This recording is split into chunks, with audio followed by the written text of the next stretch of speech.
kelima Bu ya. Dan pekan kelima itu biasanya semua ustaz libur. Nah, jadi lo pekan kelima. Itu memang jadwalnya adalah pekanan ya. Apa ya itu luar biasa. Sama kita coba lakukan pembahasan kita yaitu bab al-istisrar bil iman bil ghaib. Merahasiakan keimanan lil ghaib bagi orang yang merasa tidak aman ya, takut. Ini sebenarnya kategorinya adalah hadisul fitnah. Hadis fitnah. Biasanya hadis fitnah itu hadis masa depan. Hadis tanda tamaran kenabian. Hadis yang diriwayatkan oleh Muslim, juga diriwayatkan oleh Al-Bukhari, juga dikeluarkan oleh Abu Daud dan Imam lainnya dari Hudzaifah. Kita tahu Hudzaifah ini adalah spesialis hadis-hadis yang berkaitan dengan masalah masa depan, pemegang nasihat Rasulullah. Qala, beliau mengatakan, kunna ma'a Rasulillah sallallahu alaihi wasallam. Kita kami bersama Rasulullah sallallahu alaihi wasallam. Lagi kumpul-kumpul ya, atau lagi pengajian. Faqala, tiba-tiba Rasulullah SAW mengatakan begini, ahsu li kam yarfidul Islam.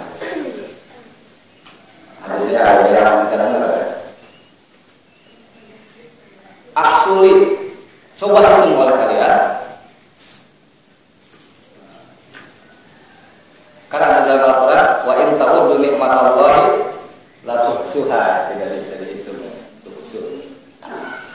Coba hitung oleh kalian, li untukku, kam yarfidul Islam, berapa banyak orang yang melafazkan Islam, yang mengucapkan Islam. Qala, Hudzaifah mengatakan, faqulna, para sahabat mengatakan, ya Rasulullah, wahai Rasulullah, atakhawfuna alaina, apakah engkau mengkhawatirkan kami? Wa nahnu ma baina sitmi'ah ila sab'imi'ah. Sementara kami antara 600 sampai 700. Sedikit kali ya. Satu kelurahan berapa? Hanya 600 dan 700. Nanti kita jelaskan. Karena di riwayat lain itu bukan 600 700. Di riwayat lain di Bukhari misalkan alfan wa khamsumi'ah. Jadi waktu itu ketika ditanya berapa jumlah yang melafazkan Islam, kata Rasulullah 1.500, kata sahabat 1.500, beda ya. Kemudian Rasulullah mengatakan begini, innakum latadun, kalian tidak tahu. Jadi para sahabat kan, la'allakum antum talau, bisa jadi kalian akan diibtilah, akan dicoba, akan diuji dengan berbagai musibah. Qala, Hudzaifah kemudian mengatakan, fabtulina, betul-betul kami diuji. Hatta ja'ala rajulu minna la yusalli illa sirar. Sampai umat Islam itu mendapatkan cobaan itu, gambarannya sampai ada seseorang dari kami, dari umat Islam, tidak sholat kecuali dia sembunyi-sembunyi. Nah, ini kan masa depan ya. Ini masa depan ini. Nah, di tafsirnya, bukan tafsir ya, penjelasannya Al-Imam Nawawi juga sama dengan mengatakan, Fala awaluka nabi ba'dul fitan ala tijarat ba'da nabi bis. Jadi ini adalah bentuk cobaan atau beberapa bentuk cobaan yang terjadi setelah Rasulullah wafat. Ini adalah hadis, sekali lagi hadis terkait dengan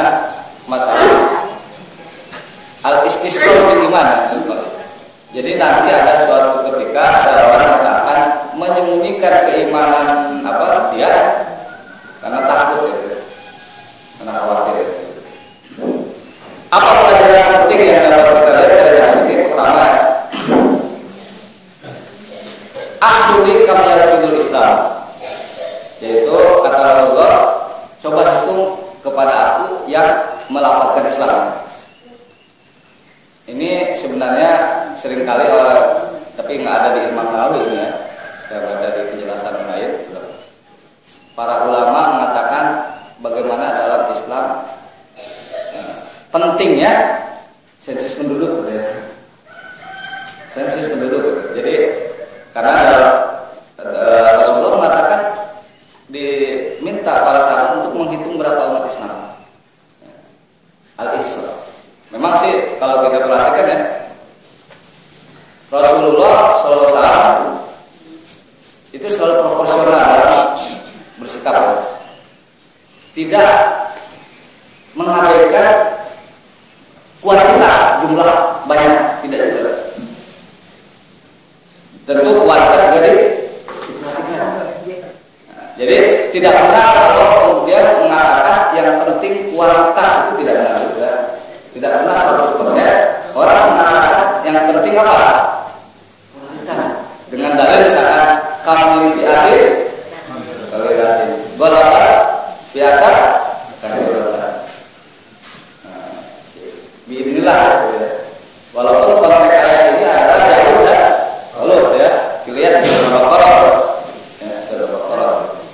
berapa banyak kelompok kecil bisa mengalahkan kelompok besar dengan izin Allah.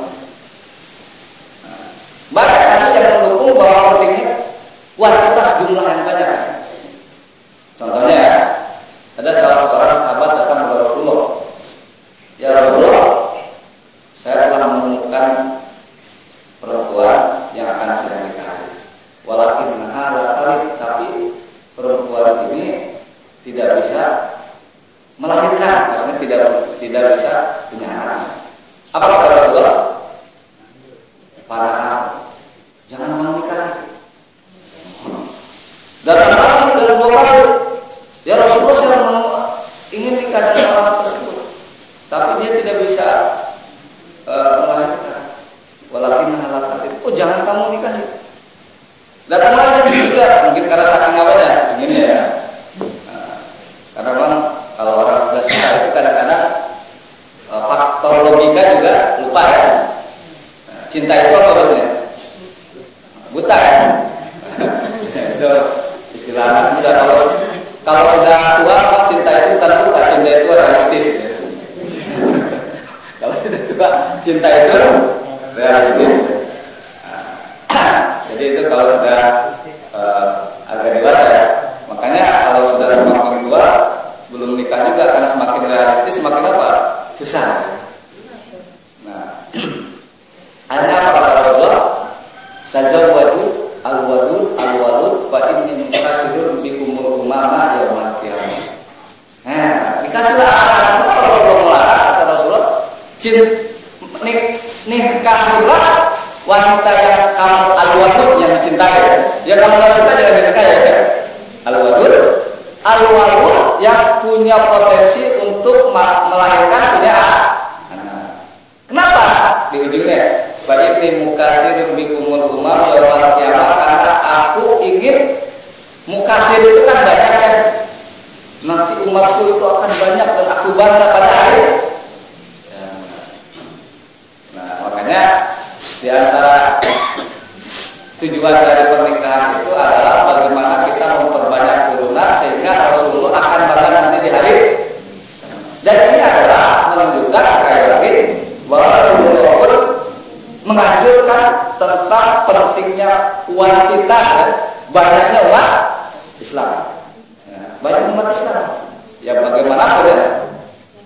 Yang namanya jumlah yang banyak itu akan semakin kuat. Itu secara logika pemikiran, teori dasarnya seperti itu ya. Teori dasarnya. Jadi itu pentingnya apa? Pentingnya jumlah ya yang banyak gitu. Walaupun kalau kita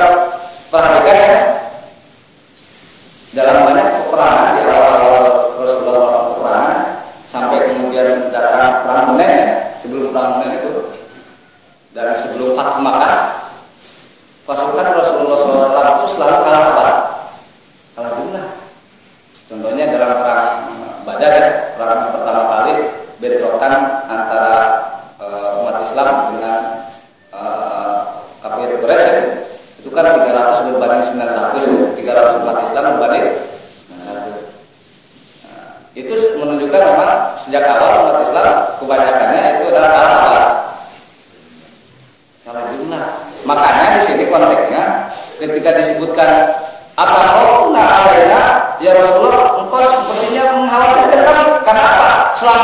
Selama ini kalah jumlah pun selalu apa? Menang gitu kan. Nah, selama ini juga kalaupun kalah jumlah selalu apa? Menang gitu kan. Sampai kemudian perang Hunain memberikan pelajaran kepada umat Islam dan diabadikan dalam Al-Qur'an, wa yauma Hunain id ajabatkum kasratukum falam tughni ankum syai'a wa daqat 'alaikumul ardu bima rahabatum ma walaitum mudbirin. Jadi perang Hunain itu kan sejarahnya sebenarnya sambungan dari Fatu Makkah kan. Habis Fatu Makkah 10.000 pasukan dari mana? Bukan pasukan sebenarnya mau umroh ya. Dari Madinah ke Mekah, kemudian orang Mekah takutan. Akhirnya setelah Fatu Makkah, Mekah takluk, orang-orang kafir Quraisy baru masuk Islam, afwaja berbondong-bondong ya. Nah, ada tercatat kemudian yang masuk Islam itu tercatat banyak tokoh-tokoh Quraisy seperti Abu Sufyan, gitu. Anaknya Yazid bin Muawiyah bin Abi Sufyan, Yazid bin Abi Sufyan, kemudian Hikam bin Hizam dan seterusnya, banyak sekali tokoh Quraisy. Karena setelah Fatu Makkah itu kan secara simbolis nih, seluruh Jazirah Arab itu dibawa kekuasaan apa? Islam. Nah, tetapi ada beberapa suku di Jazirah Arab yang belum mau tunduk. Di antaranya Hauzan dan Thaqif. Dia belum mau tunduk. Nah, inilah tokoh dua kabilah utama yang menentang Islam, yang menentang Islam pada waktu itu, yang kemudian terjadilah yang namanya perang apa? Hunain.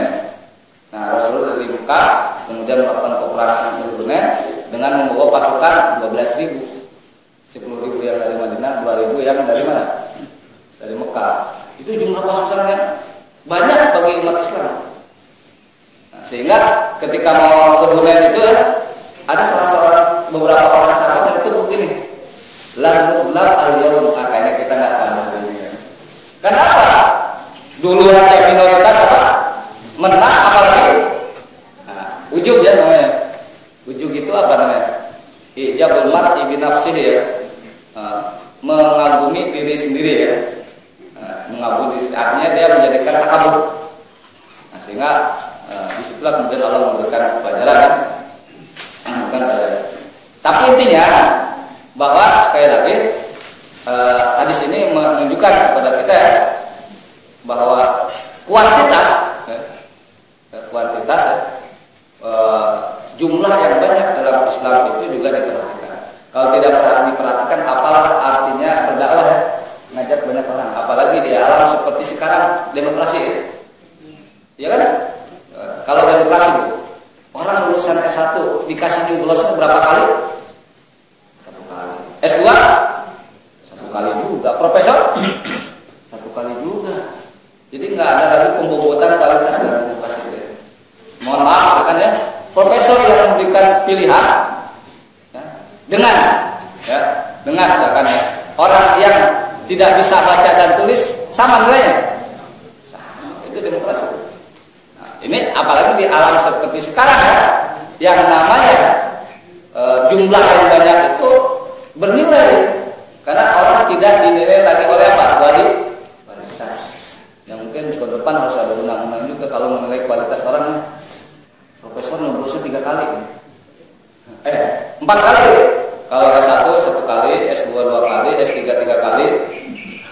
Kalau profesor 4 kali, jadi dijarinya 4 kali dia itu. Apa cepulannya gitu. Nah, kalau yang nggak lulus S1 gimana Pak Ustaz? Nggak usah nyoblos deh. Kasihan juga ya punya hak pilih.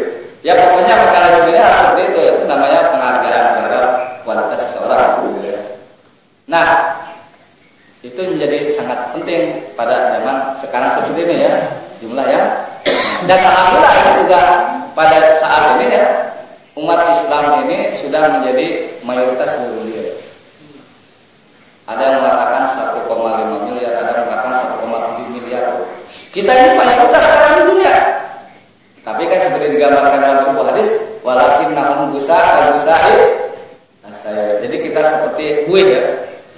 Buih itu tidak punya pendirian, tidak ada.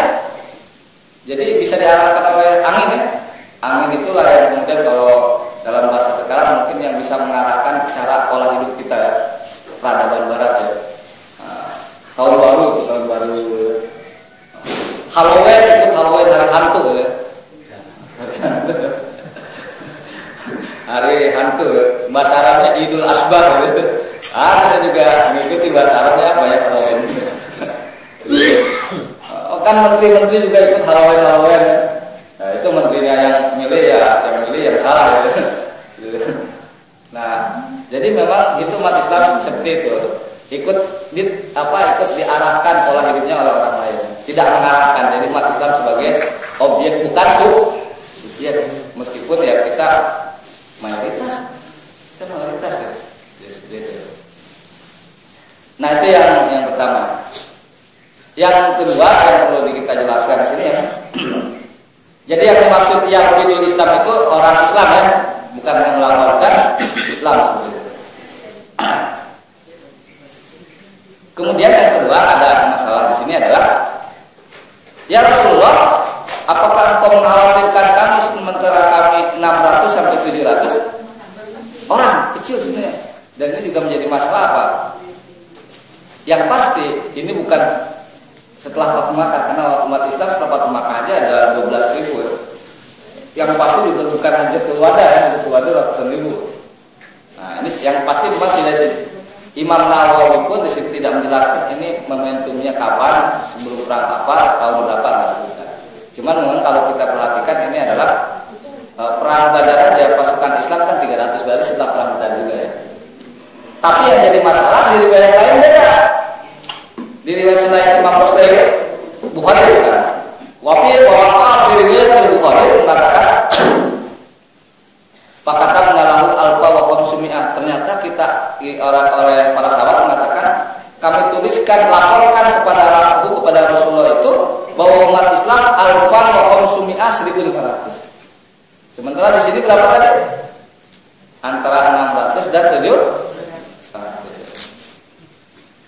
Kemudian ya, di riwayat Bukhari yang lain mengatakan bahwa jatah khamsumi'ah. Imam Bukhari mengatakan ketika kami diperintahkan oleh Rasulullah hitung orang yang melaporkan Islam ada 500. Kami temukan umat Islam 500 kaum muslimin. Nah, bagaimana kemudian menggabungkan beberapa hal riwayat tersebut? Nah, kata Imam An-Nawawi, wal jawab as-sahih, jawaban yang benar ya. Insyaallah, jadi masih insyaallah juga di sini. Insyaallah. Jadi yang dimaksud 600 sampai 700 itu adalah katanya Rijalul Madinah Khoson, yaitu laki-laki muslim yang dari Madinah itu 500 sampai 600. Karena memang ketika dalam keadaan genting ya, Rasulullah SAW secara kolektif kolegial mengandalkan orang-orang Madinah Ansar.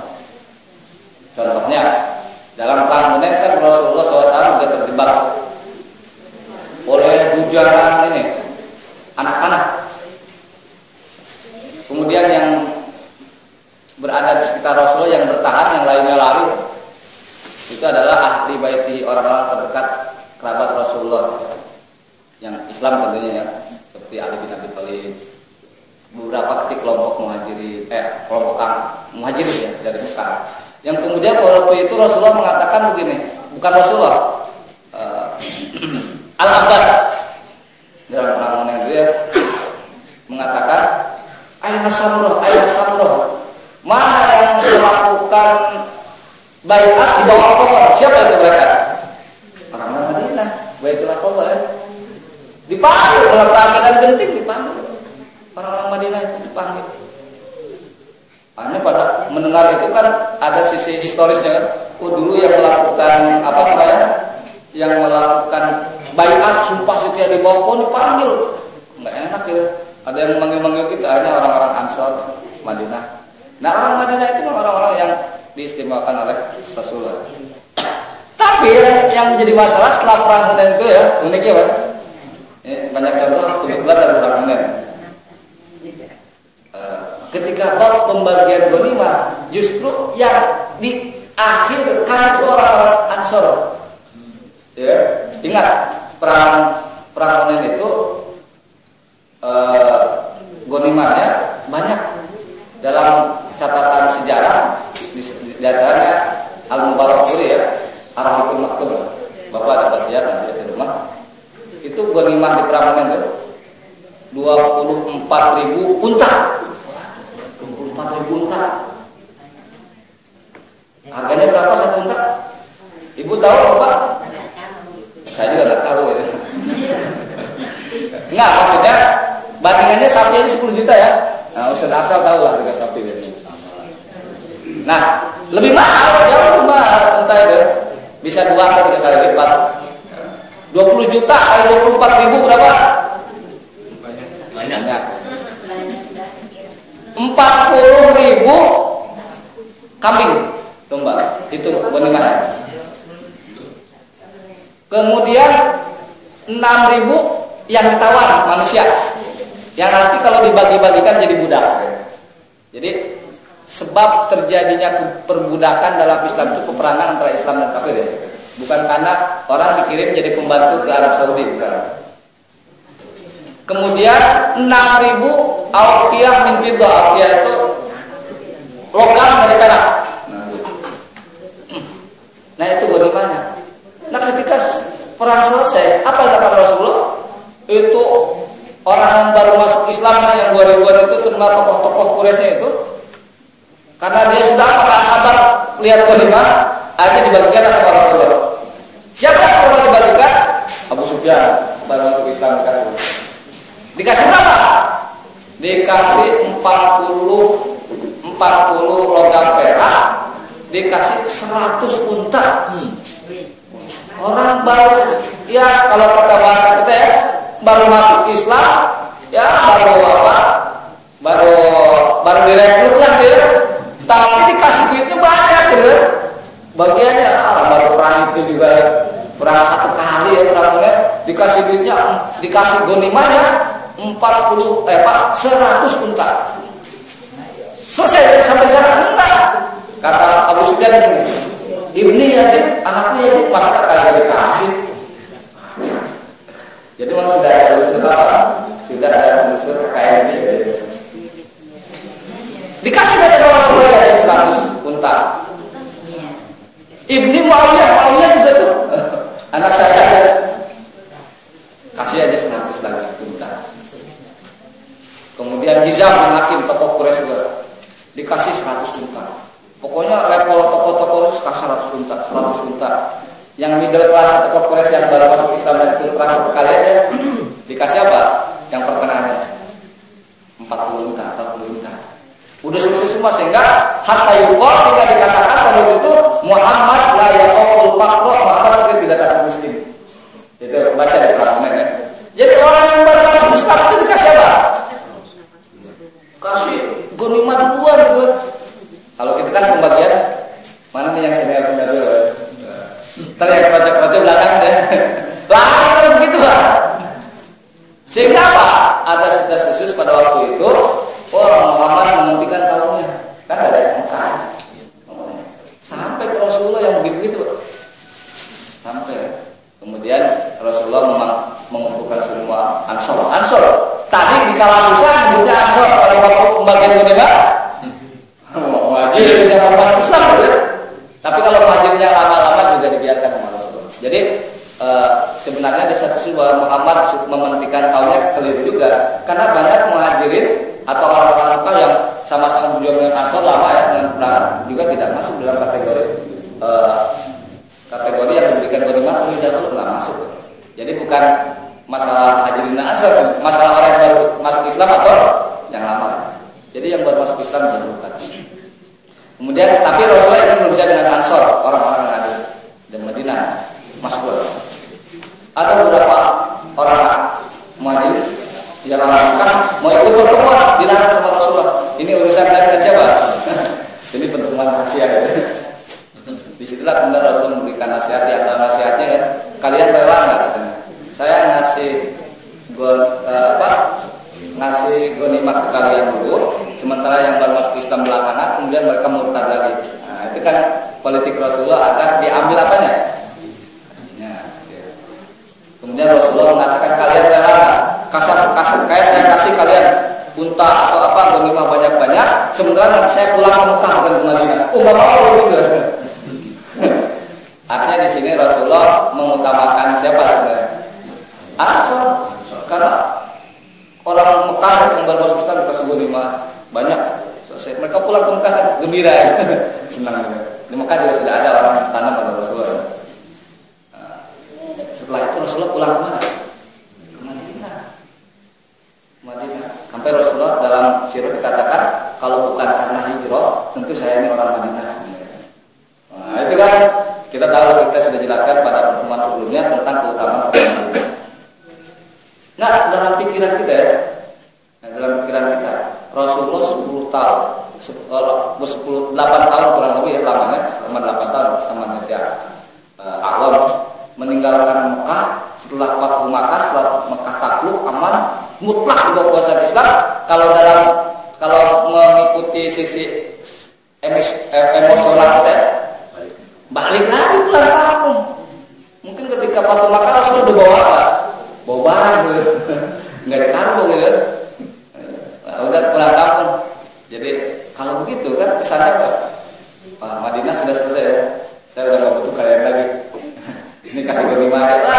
Selama ini Muhammad SAW dilindungi, dikasih tempat tinggal di Madinah, dihargai dengan 100 juta, enggak lah. Nah, akhirnya Rasulullah tahu kebersamaan Rasulullah bersama orang-orang Ansor itu jauh lebih bernilai daripada dengan apa?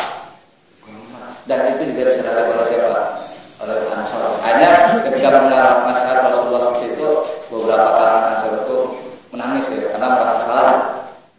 Tapi juga memang menjadi manusiawi ya. Orang sudah lama berjuang, masa dikasih cuma berapa unta? Disebutkan waktu itu orang-orang Ansor sisanya ghanimah dikasih. Sehingga pembagian sudah apa? Orang yang jalan kaki dapat 4 unta. Orang Quraisy dapat berapa? Tokohnya 100. Coba bayangkan ya, orang lama berjuang bersama Rasulullah, ikut berbagai perang yang besar-besar seperti Khandaq, kemudian perang Badar, Tabuk ya. Cuma dikasih berapa unta? 4. Yang pakai kuda karena modalnya lebih besar 12 unta. Kalau bahasa orang sekarang ya, kalau orang lama di kantor, kemudian ada orang baru masuk di kantor yang kantor. Orang baru di kantor dikasih bonusnya 100 unta. Ya baru orang senior, junior ya. Orang lama udah berpuluh-puluh mengabdi kantor tersebut ya, dikasih untanya 4 unta. Sakit gak? Kalau kata orang sekarang sakitnya itu di sini. Sakitnya itu di sini ya. Sama, sudah juga manusia. Apa sahabat manusia gitu. Tapi setelah itu penjelasan ada. Nah, maksudnya di sini memang dalam konteks di sini sebutkan kan wana mubayyin nasitimi awal nasibina. Ini katanya memang pendapat yang paling sahih. Rasulullah sedang menanyakan kam yalfidul Islam itu adalah khususnya orang Ansor. Karena di mata Rasulullah orang Ansor itu sangat istimewa. Kemudian yang ketiga, qala Rasulullah mengatakan innakum la tadrun, kalian tidak tahu. La'alakum antum talau, bisa jadi kalian diuji umat Islam, diuji. Dan betul saja ya, kita tahu, lihat profil 4 khalifah Rasyidun. Dari 4 ini yang wafatnya secara wajar hanya berapa? Hanya 1. Sisanya adalah ibtila, cobaan, fitnah, ya. Musibah umat Islam. Umar terbunuh, Utsman terbunuh, Ali terbunuh. Setelah itu ada dinasti Muawiyah, Umayyah. Nah, ada setelah hadis mengatakan bahwa pintu fitnah terjadi itu pasca Umar bin Khattab terbunuh. Setelah itu umat Islam banyak cobaannya. Ya, kita tahu dalam sejarah kemudian ada kelompok Muawiyah, ada kelompok Ali. Dari situ ada yang namanya arbitrase tahkim ya. Muncullah banyak kelompok-kelompok Islam, pemahaman Islam yang sampai sekarang bertahan.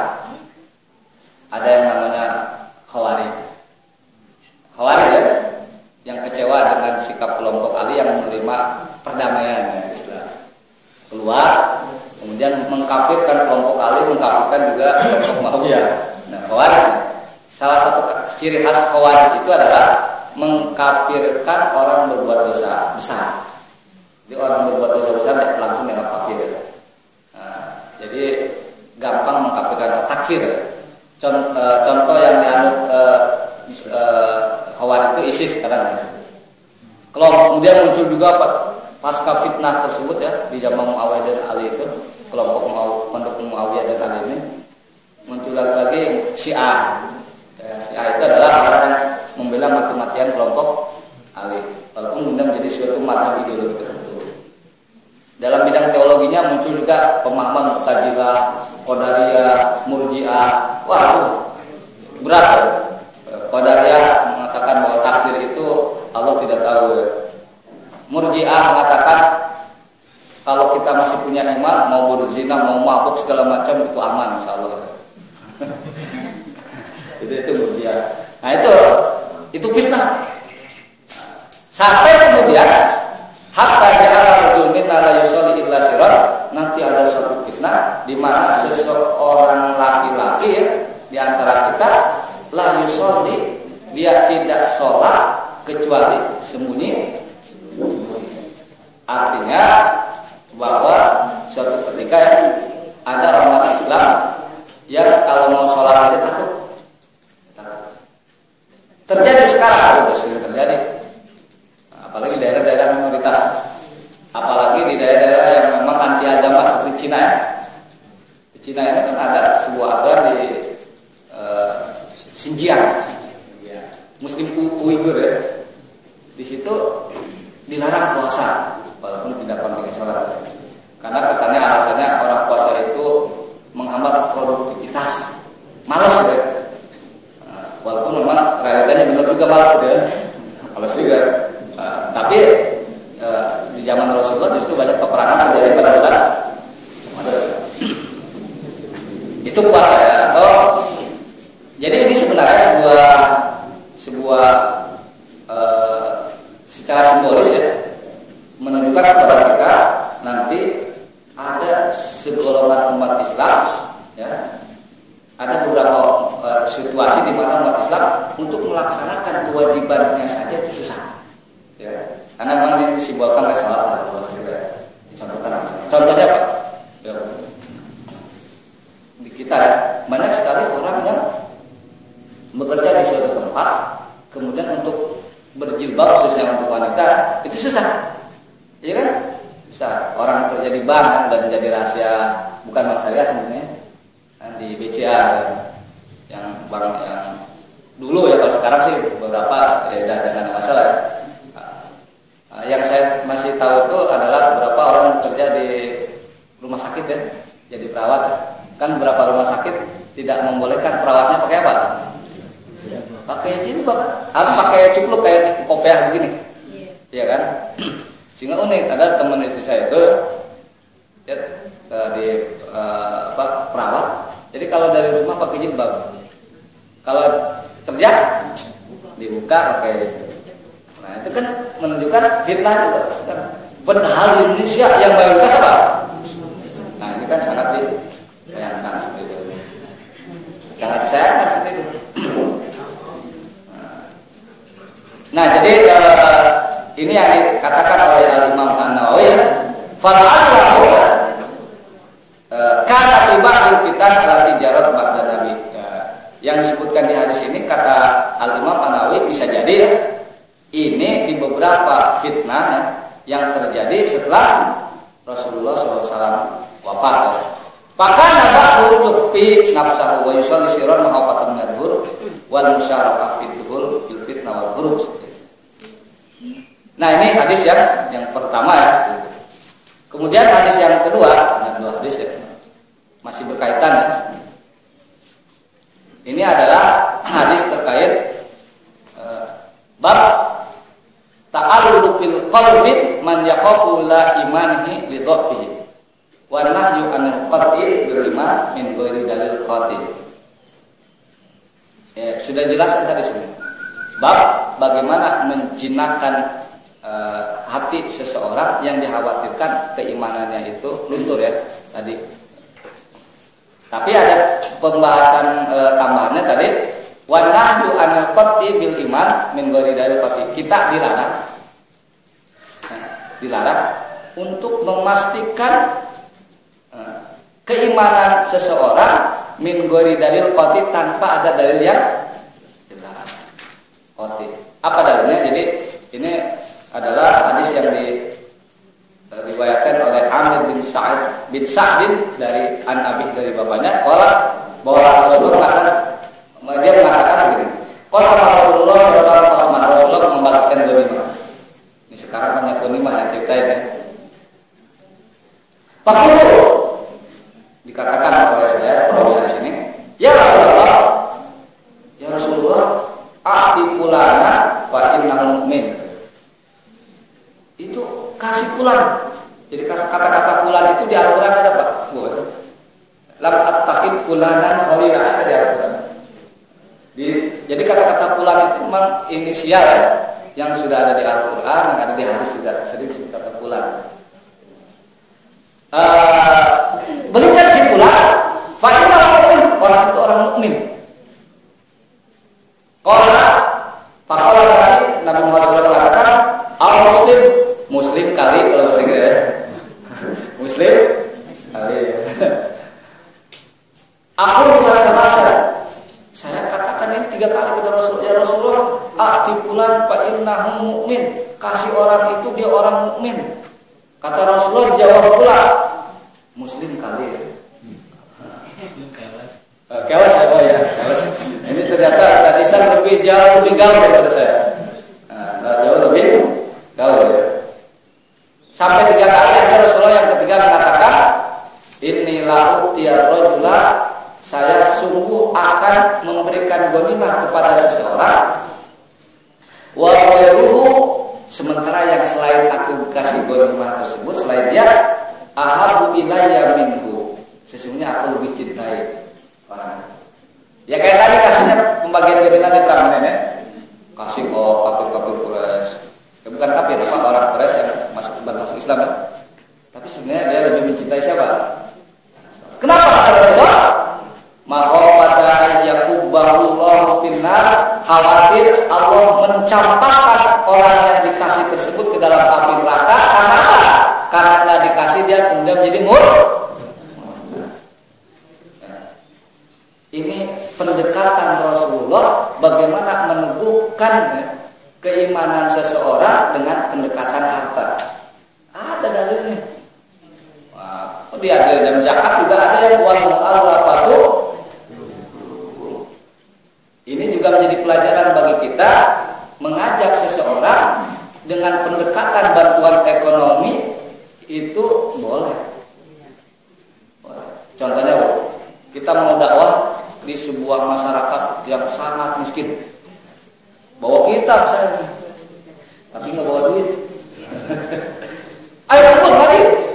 Tapi yang ngaji itu lapar. Kira-kira konsen nggak? Bukan hanya konsen, datang nggak? Di daerah kumuh, daerah yang sangat miskin, ditulis pengajian kitab Sahih Muslim oleh Ustadz Bujali. Materi tentang beriman kepada Allah. Ditanya ada duitnya nggak? Nah, susah. Pendekatan yang paling cocok dengan orang seperti itu, seperti Rasulullah mendekati orang yang baru masuk Islam, biar teguh dengan kasih apa? Ghanimah. Kasih duit ya. Tapi kalau pengajian didahului oleh pembagian sembako, itu datang. Ya, kan begitu. Bener ya? Semangat. Semangat. Iya. Tapi masih pakai tanda bintang. Ketentu syarat dan ketentuan. Apa? Ngaji dulu. Nah itu Rasulullah sayangnya model pendekatan ini memang dipraktekkan oleh misionaris. Walaupun ada faktor pembedanya ada. Umat Islam boleh melakukan pendekatan seperti ini, memberikan bantuan kepada non-muslim, tapi tidak boleh memaksa orang pindah apa? Nggak boleh dalam Islam. Jadi nggak boleh begini ya kalau dalam Islam ya. Ini saya kasih bantuan, saya kasih kamu kartu sakti untuk sembako segala macam, tunjangan bulanan 300.000, 400 ya. Kamu datang ya ke pengajian atau kamu datang ke masjid untuk sholat, nggak bisa dalam Islam begitu. Beda dengan yang lain kan? Kasih ini datang ke gereja, udah selesai, tugas laporan ke lelaku di Roma. Kalau dalam Islam nggak bisa begitu. Bahwa hak orang untuk pindah agama itu adalah hak individu, hak harus dijaga. Tapi kalau sudah masuk Islam, susah untuk apa? Keluar, gitu. Jadi harus hati-hati masuk Islam itu. Nah, di dalam Islam seperti itu. Jadi nggak bisa. Ini terjadi zaman Rasulullah juga terjadi. Nah, lihat dalam sejarahnya orang kembali kita bercerita tentang Ansor ya. Ansor itu yaitu orang Madinah asli ya di Yasrib. Nah, itu kan sebelum mereka mengenal Islam, mereka kan mengenal agama Yahudi.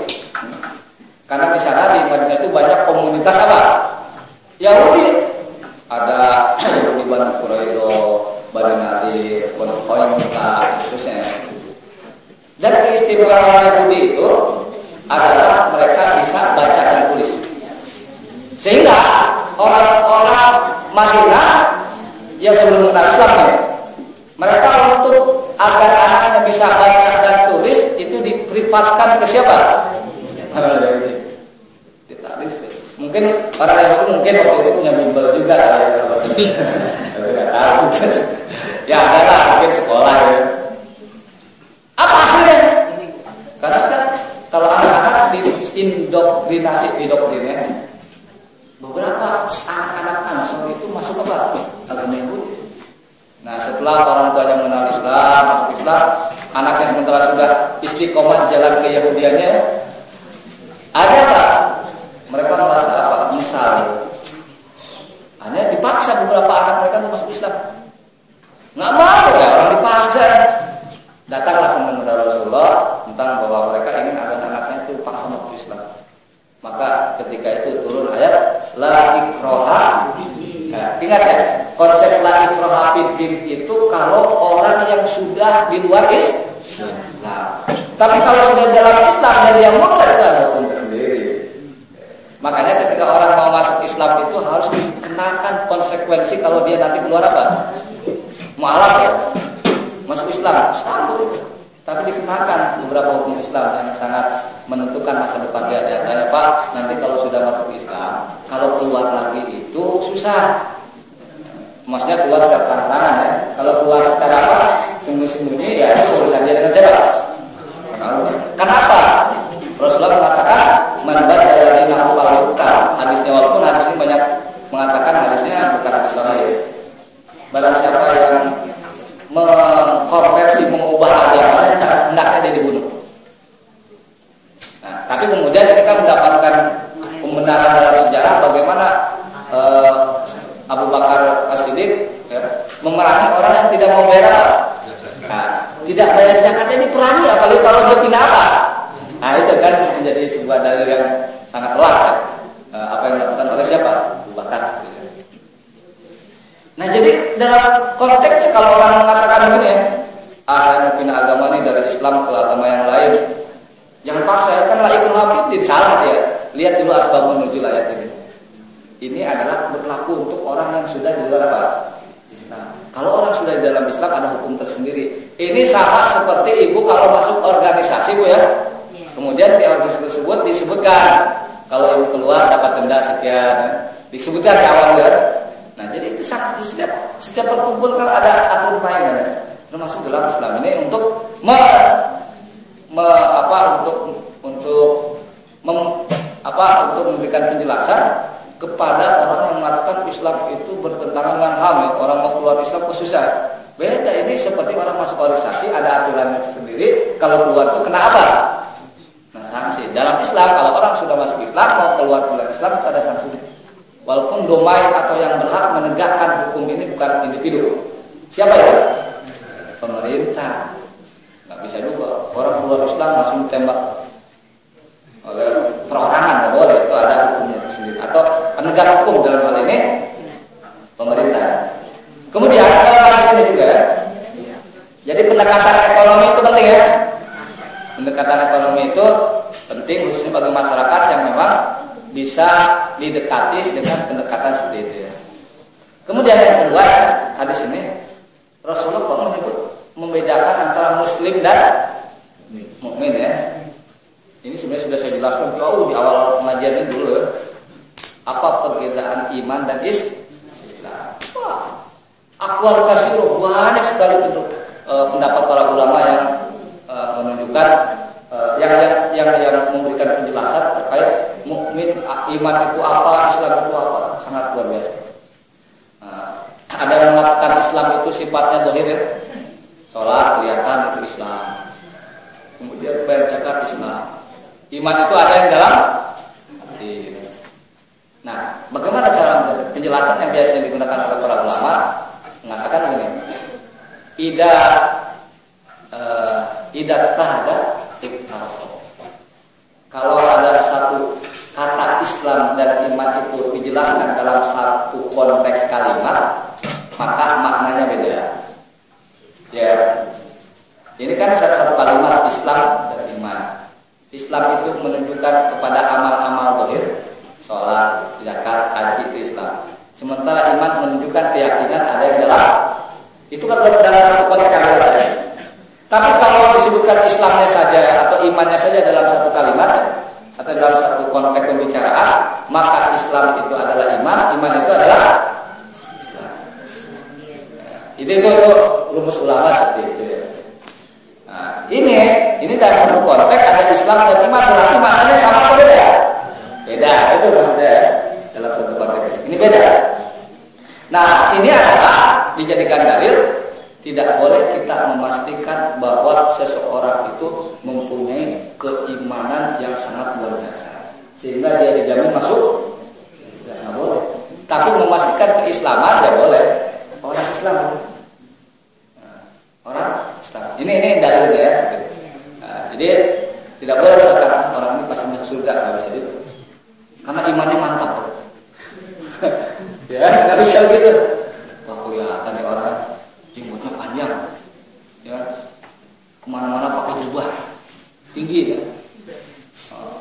Pokoknya kalau lihat maksiat langsung apa lari, gitu. Orang lihat maksiat langsung apa ngomong harusnya diubah itu lari.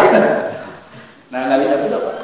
Nah, jadi memastikan kekuatan keimanan atau bahwa imannya itu pasti benar, pasti lurus tidak boleh. Pastikan. Tetapi kalau orang itu Islam, ya itu boleh karena kelihatan secara doa. Dan ini dalilnya. Rasulullah ketika mengatakan fa innahu mu'min, Rasul itu orang beriman. Au muslim kali kelas kalau maksudnya. Saya jadi begitu tadi muslim kelas.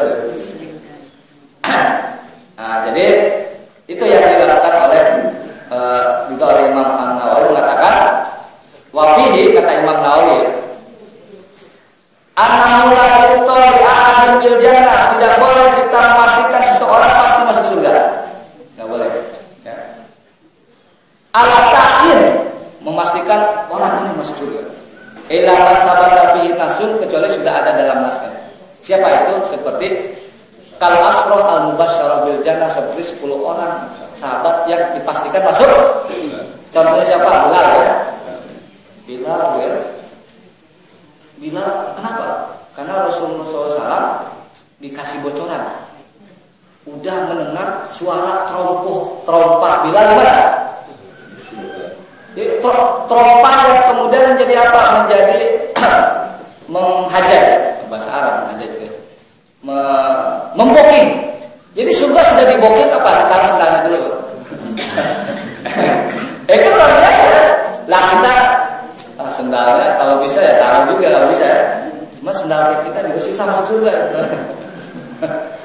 Nah itu Bilal, itu dengan nas kalau kita. Jadi walaupun dia itu kiai, ustaz, kemudian ahli zikir, ahli ibadah ya, pokoknya dia itu tanpa cacat, moralnya luar biasa, tahajudnya tidak pernah kelewat, puasa Senin Kemisnya, bahkan puasa Senin Dawudnya selalu dilakukan, tidak boleh kita mengatakan apa? Wah, ahli surga. Nggak boleh. Kalau mendoakan boleh. Makanya kalau dalam ketika meninggal cuma ada ceramah-ceramah di kuburan sungguh ahli surga itu babnya doa sebenarnya. Walaupun dia meninggalnya karena mabuk, ahli surga. Iyalah katanya daripada ribut ya. Dan memang dalam bab takziah itu kita harus berhusnudzon tetap. Tapi sekali lagi tidak boleh memastikan orang masuk neraka. Ini kata dalam ini wahana mujma' alaihi inda ahli sunnah. Nah, ini katanya sepakat para ulama mengatakan seperti ini. Karena dalam konsep Islam tidak ada satu pribadi pun, individu pun yang namanya maksum terbebas dari apa? Hanya dalam Islam yang terbebas dari dosa itu hanya siapa? Rasulullah. Maksum terjaga itu artinya dia juga bisa melakukan kesalahan ya, walaupun kemudian langsung diluruskan. Ini berbeda dengan konsep Syiah. Kan yang namanya Syiah imam itu maksum, dan ini keliru. Nah kemudian ya Rasulullah di sini juga kata Imam Nawawi pelajarannya adalah wafihi ya al-amru bit tasabut wa tarkul qat'i bima la ya'lam qat'i. Jadi kita harus diperintahkan untuk cek dan dicek seseorang. Kan dicek tuh ini orang benar atau tidak. Ini orang mukmin atau muslim atau tidak. Orang benar imannya kuat atau dicek dan dicek. Walaupun pada akhirnya kita juga tidak bisa memastikan. Ya ayyuhalladzina amanu in ja'akum fasiqun binaba'in fatabah. Nah, itu kan cek dan dicek. Sehingga apa sih dikhawatirkan kalau kita tidak cek dan dicek itu menimbulkan apa? Petaka. Makanya dalam Islam ini tidak boleh mendasarkan sesuatu pada yang sifatnya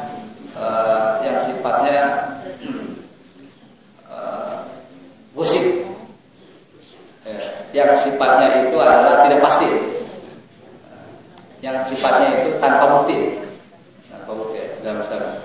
Harus selalu disertai apa? Bayyinah, ala bayyinah. Nah itulah beberapa ayat dua hadis yang kita jelaskan dalam pertemuan kali ini ya. Sebelum ditutup silakan kalau ada hal yang ingin didiskusikan bersama.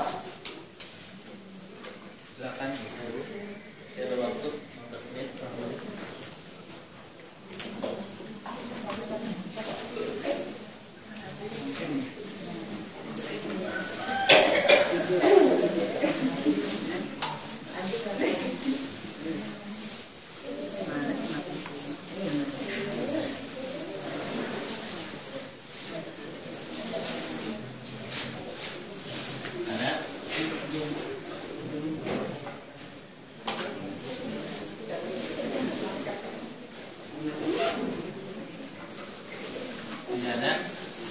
Kalau tidak ada kita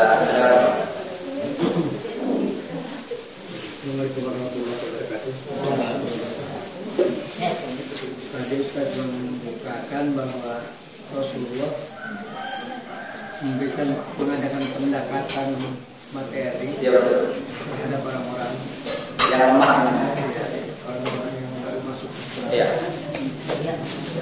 Barangkali tujuannya agar orang yang lemah itu jangan kembali. Bagaimana kalau orang sekarang itu menjelang pemilu menarik orang itu dengan pendekatan materi juga? Itu halal? Kalau begitu kayaknya halal. Oh kayaknya. Ya memang ada yang menjadikan contoh dari Rasulullah. Iya betul. Nah, memang ada satu bahasa dalam usul fikih namanya al-qiyas ma'al menganalogikan tapi sebenarnya berbeda ya. Kalau itu ya, kan babnya adalah bukan untuk menguatkan keimanan seseorang, ya kan?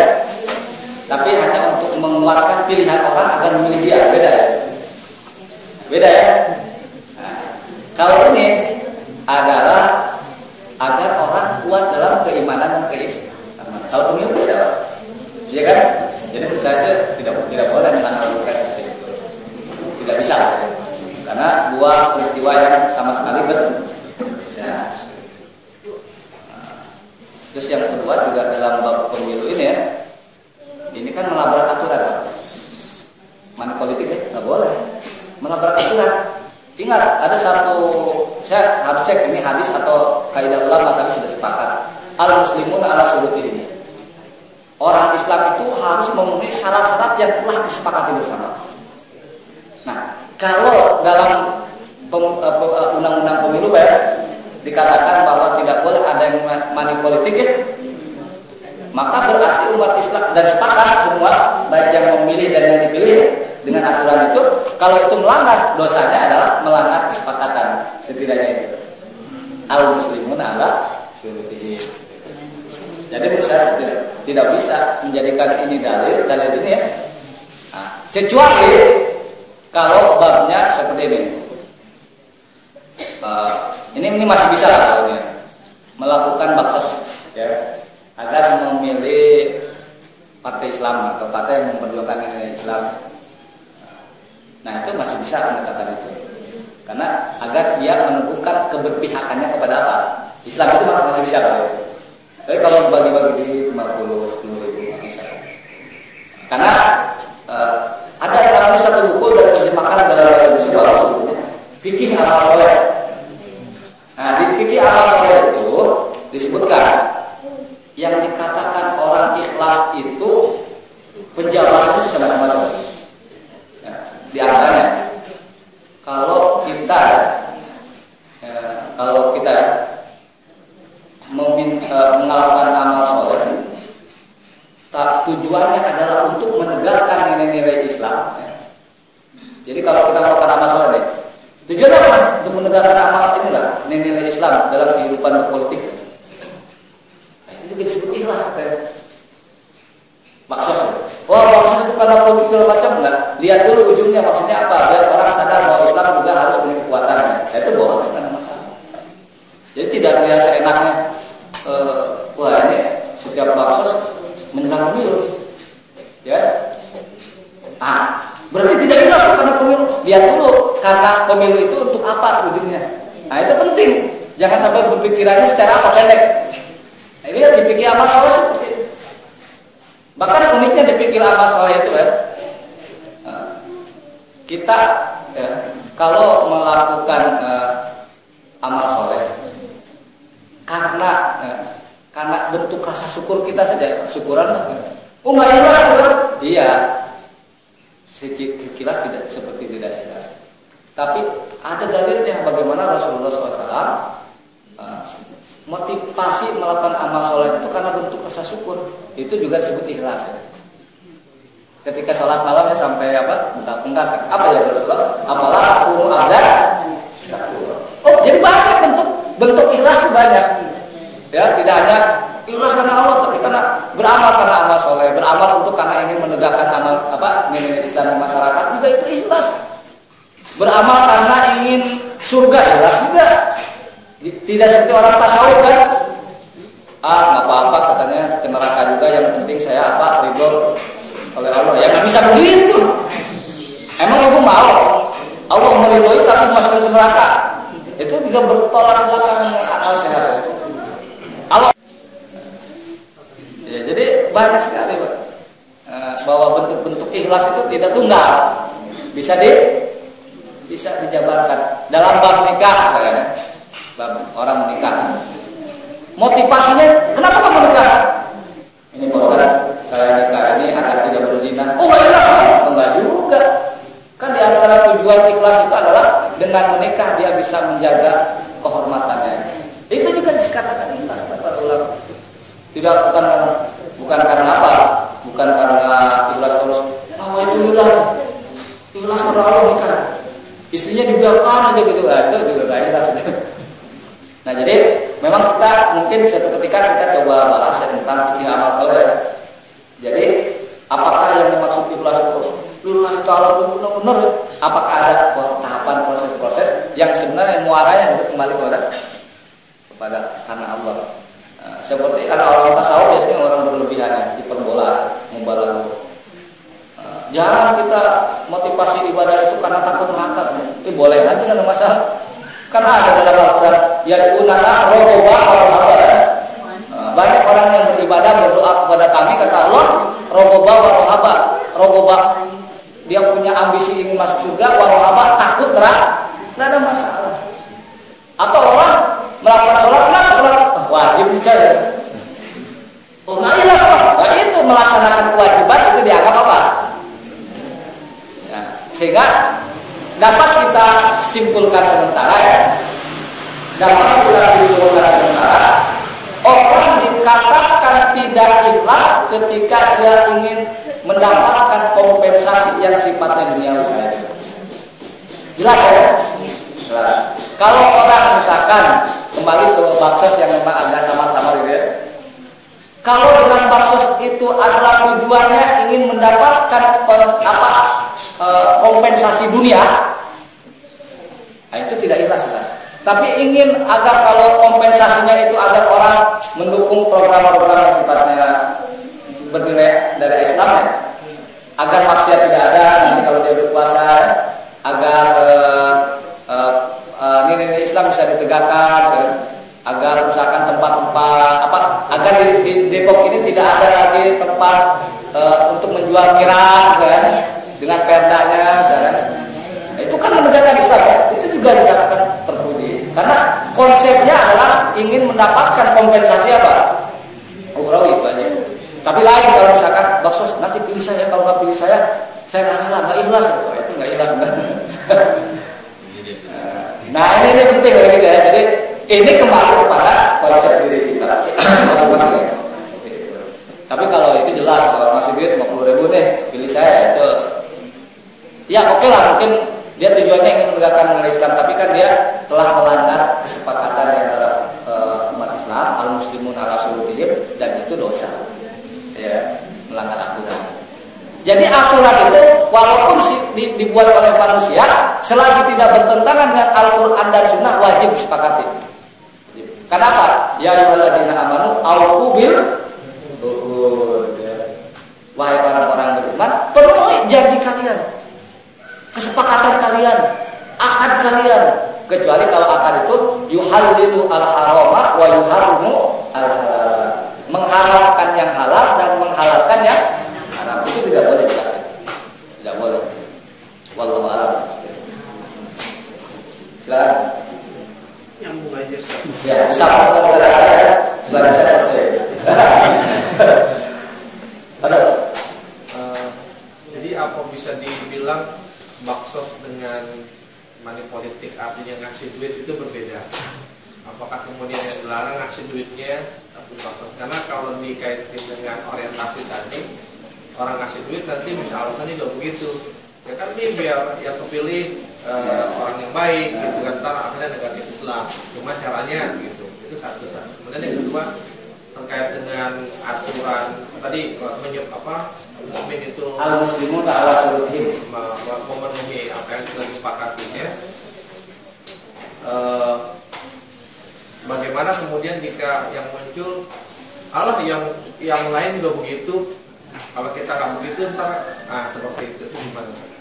Dengan alasan itu lantas kemudian ada yang seperti itu ya.